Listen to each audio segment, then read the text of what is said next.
everyone, I hope you enjoyed that time lapse. I wanted to take you in for a closer look at what I did in my planner.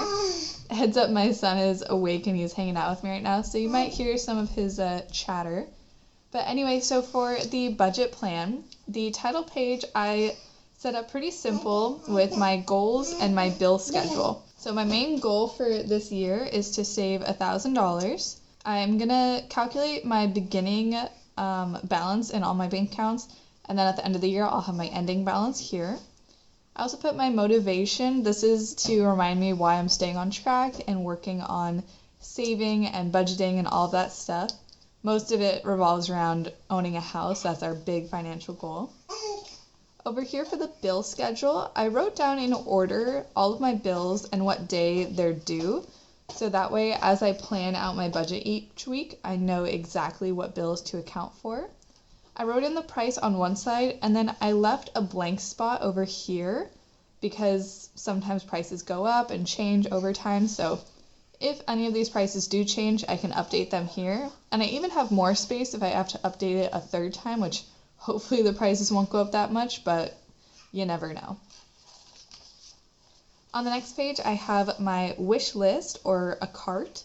So whenever there's something I want to buy, but I can't quite afford it, I'm gonna put it in here to keep an eye on, and so I can save up for it eventually. I also think this is good to reduce impulse purchasing because I can write something in, I'll put the date, and then as time goes by, I might forget about it, I might keep thinking about it, and if enough time has gone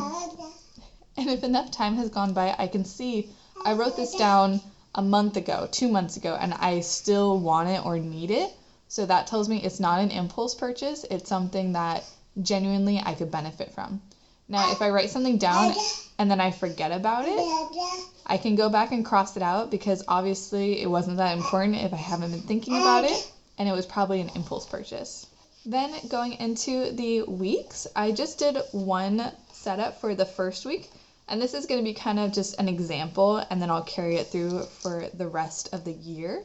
Starting out with my budget, this is going to be my income or how much I have set aside for this week. I like to start with my bills because those are the most important thing to pull out. I have to pay my bills. And so for the first week, these are the bills I have due, and then I'll put the prices in once it comes time.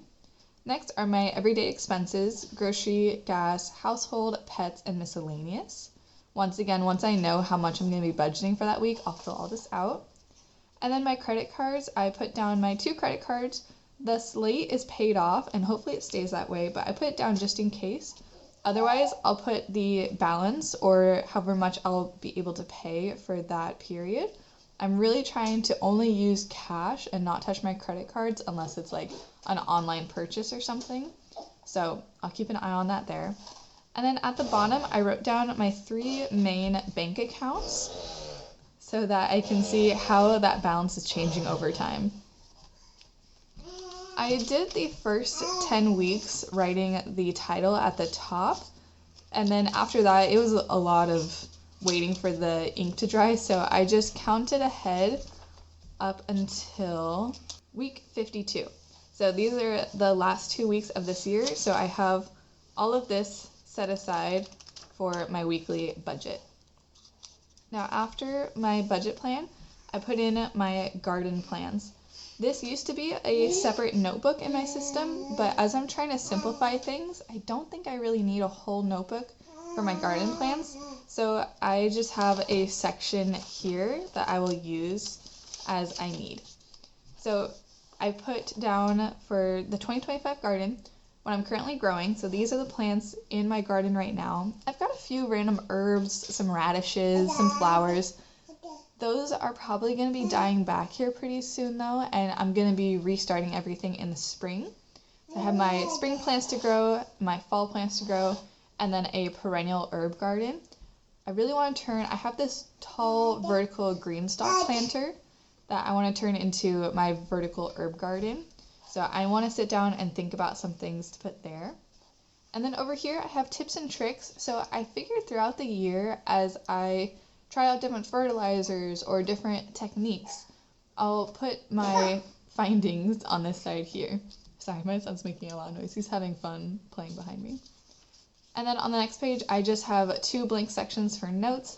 This is where I can write down when something was harvestable, when something died back, when I noticed certain pests in the garden, things like that. And after that, it's just the rest of the blank paper in my planner that I'll fill out as I need as the year goes on.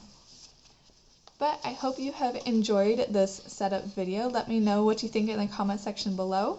Are you doing any budget plans or gardening plans in your planner this year? I'd love to hear about it. And I'll see you next time. Bye.